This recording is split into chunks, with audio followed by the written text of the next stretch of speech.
Hello Internet, it's a beautiful day in the neighborhood and welcome back to Uncle Robbie's Science Corner.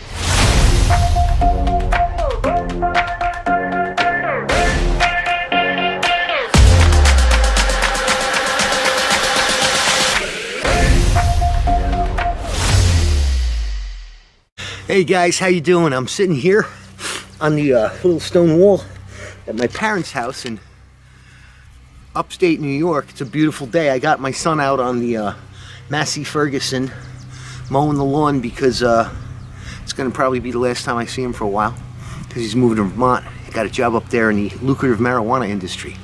Hey man, they legalized it. What does my kid do? Anyway, today we're going to re-examine my Greek tragedy. I don't know if you remember from my previous video, this when I was fitting the bass neck to this, you can see how there's some, if you can catch that, little impressions in my finish. The problem with finishing guitars is, especially if you're using lacquer or lacquer-like products, is when you apply so many coats of finish, paint basically, it takes forever for them to dry. Okay, this bass, I hung up, I sprayed the final, what I thought was going to be the final clear coats onto it in probably November. It's now the end of May. It's Memorial Day weekend, almost 2 days from now, or yeah, on Friday, I guess. And I wrapped this in a towel, okay, and put it on my shelf. And that was in about, I hung this up for about 2 months, okay. That was in about the end of December. And this finish was still soft. Actually, this finish is still soft, but it's, you know, it's gonna get wet sanded again. I love the color. It's, I don't know if you can see it, it's this kind of blue, metallic blue sparkle finish, and I wanted to kind of look like Steve Harris's Precision bass, and that's why I did it up. But anyhow, I got it drilled out. I had the pickups put in it. I was all ready to go. Matter of fact, I got to pull my foam out. I was all ready to go with this, and you know, made room for the pickups to fit. Cleaned the neck out, but now what I have to do is I have to re-sand it and start spraying it again. So what I'm going to do right now is just give you a little refresher course on wet sanding. Now remember, if you saw one of my original videos about wet sanding, you only need a couple of things. You need, first, for this I'm going to use a real heavy grit sandpaper, and this is wet and dry sandpaper. It's meant to be, you know, you just kind of got to wet it down like that. Okay, so you're going to need some water. Okay, and I got my water right here. I really can't see my viewfinder, but I guess I look okay. I can see the bass body though. And what you do is you just want to start sanding. Now when you polish anything, all you're doing is making smaller and smaller scratches in the finish. Okay? Of course, this we're rubbing out a major imperfection. And I can feel it in my fingers underneath the sandpaper, how really rough that got screwed up. This is going to take an awful lot of sanding to get this rubbed out. Using 220 grit sandpaper right now, which is about as coarse as I'll ever use. It's probably as coarse as you want to use. And you just kind of want to rub it around in a circular motion. Okay, you can see how that's smoothing out. This is this went very deep into this finish, so this is going to take a while to do. And then I'm I'm going to continue to do it over the course of this entire instrument, because I have to virtually sand off about 3 coats of clear, and you know, try and get it back down to the blue at least a little bit, because I don't know how. I got to respray start over from scratch once I get it down to the blue, and then resand that. You know, so I basically have to repaint this entire guitar. So I'm gonna sit here and I'm gonna do this for about oh no, probably 2 or 3 hours while my son mows the lawn. And usually my advice is have an ample supply of adult beverages and smoky treats, to get you through this monotonous, tedious process. And sometimes drug-induced patients can help a little bit, if you know what I'm saying. Anyway, so I'll be back in a little bit, and I'll show you what my progress on this son of a gun is going to be. Anyway, you guys hang in there until I get back. All right, bye. Okay guys, it's about an hour and a half later after I just saw you, and now I have dueling lawn mowers. My neighbor's mowing his lawn. I got my kid out here mowing lawn. It's starting to look good, chopping it down. I did this up 220. Now I'm going to skip the 400 grit and go straight to the 600 grit. You can see I pretty much banged all those imperfections out from the towel. And all this white chalky shit, that's just old finish. I don't advise doing this like sitting on your mother or your wife's dining room table. Matter of fact, I'm doing this outside. I could do it in the garage, but it was just a nice day. But I'm getting eaten by bugs. I look like somebody on Naked Afraid with all the goddamn bug bites. I'm going to start rubbing this down in 600 grit. I'm going to skip the 400 just because there's so much finish on here that at this point, and the 220, you know, I could have probably just started spraying finish onto the 220. I'm just going to give this a real quick going over in 600 grit, and I'm going to go try and wash my hands and buff all this crap up, and I'm going to spray a couple of coats of finish on it today, since I am out here and have access to the garage where I do my painting. So stay tuned. I'll be back in a little bit. Okay guys, down here in the shop now.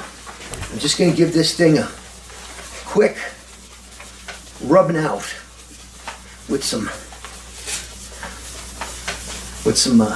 paper towel. What you want to do is you want to kind of just wet down your paper towel and get all that white dust off, tack it up, kind of clean it off. At this stage, just using water is fine. You don't want to use any type of polish or you know, like Windex or anything like that at this point, because all that's going to do is screw up with the adhesion of your next coat of finish. And I got my idiot over here. He's hitting his heavy bag with his boxing gloves. You gotta see this. You gotta see this. Oh my God, this is so funny.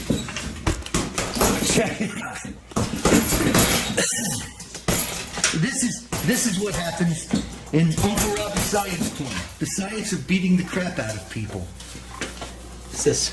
What's this? It's a camera. It's a camera. Yeah. What are you, some kind of Antifa member? Get the camera out of my fucking face! Shut that dog up! Hey, shut that fucking dog up. Yeah, anyway, that's my son, everybody. He's hitting the bag. He was just out mowing the lawn. And now he's, Might take this to the mom. What? Might take this. You might take it? Yeah, I hope you do. You gotta get everything out of here eventually. What about, you got the tools to take it apart? What? Can you take it apart? Yeah, we got tools everywhere. We got a whole machine shop here. Geez, let me fix my camera. Oh. Anyway, so back to bass guitar. A brief respite. A small break in the action. You just want to kind of clean this up. Get all the nasty, gunky, shitty things, dust. Vigorously just rub it with the paper towel just to get the dusty residue stuff off and try and wipe it out of the screw holes and all that. Get it off of here. I love doing the rub out videos because I just get to sit here and for a minute or two. I got a ding right there. I got to fill that up with paint. That's going to require a bit of sanding. So you just hit that really quickly. Smooth it out. Little tiny ding. That'll fill right up with finish. It's an arduous, time-consuming task doing buffing and rubbing and tugging and I don't know, whatever. I sound like should be working in a massage parlor in Thailand, right? All that rubbing and tugging, huh? But you just rub it, polish it, get that. Get all this white dust off of the thing.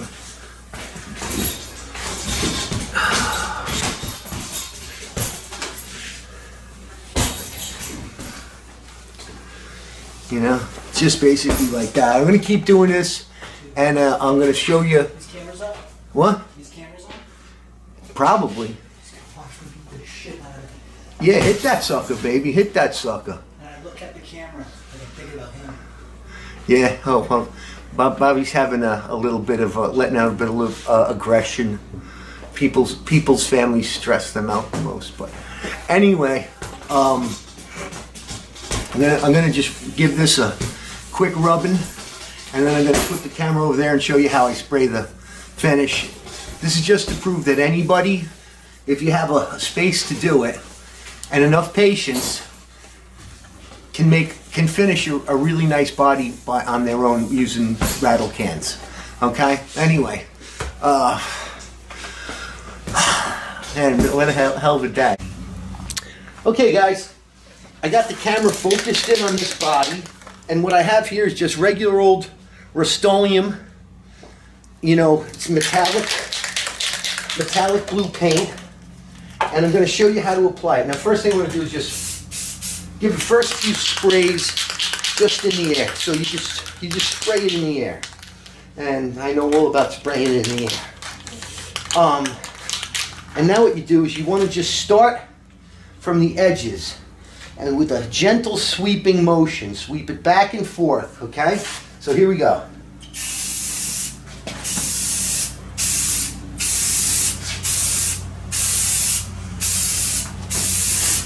See that? Gentle, light coats.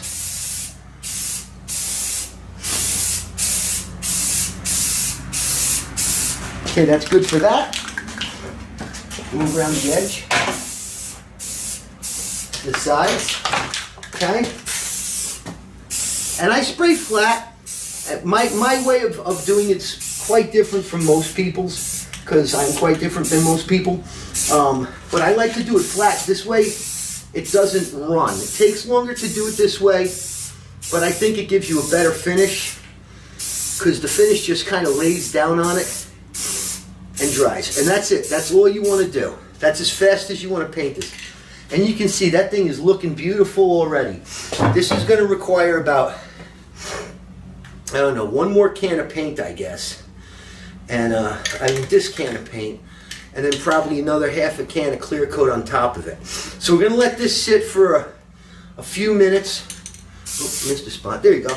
Okay, just until this dries enough. It takes about 15 minutes to dry.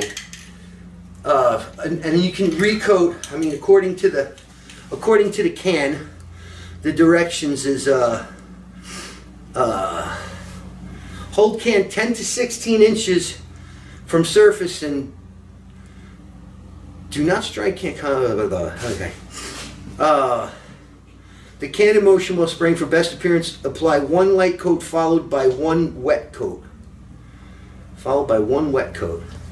I don't know. This is as heavy as I spray it. But right now, that actually came back out looking absolutely fandibulous. That really's looking sharp. Wow. As a matter of fact, I think this thing's just going to require about 2 more coats of this color, and then we're going to go clear. So, anyway, that's basic spraying with a rattle can. And guys, you're the best. And until then, keep on rocking in the free world. Okay, guys, now this is called painting the flip side. What I'm gonna do is take the guitar out of my Black & Decker Workmate, another tool that everybody should have in their garage with their cellar. These things are so handy and they're so helpful for doing any type of crappy little job that you have to do. Let me tell you, I'm gonna just give this a quick dusting to make sure there's no particles on it. And once again, let me blow my nose because we've been mowing the lawn all goddamn day and my allergies are killing me. Okay guys, so here we go. Like I said, I'm gonna start over here, get the back of the heel of the neck, get inside that bottom route, get the edge, then sweep it. A nice sweeping motion, back and forth. Not too heavy, not too light, just right. Okay?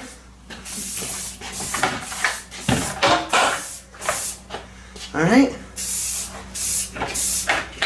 I'm not screwing this up. These are the final coats that I'm going to be doing on this. I don't even think I'm going to use this entire can of paint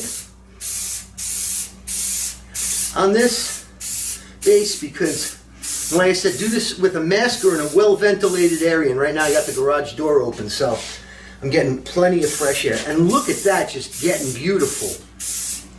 All right. If you can actually see the finish pulling up, then you've sprayed it too hard. And there you go. That's it. That's all she wrote.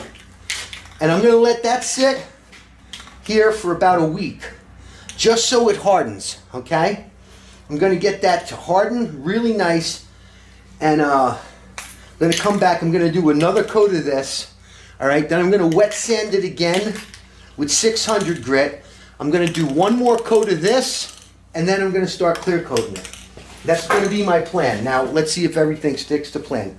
Until then, guys, keep on rocking in the free world.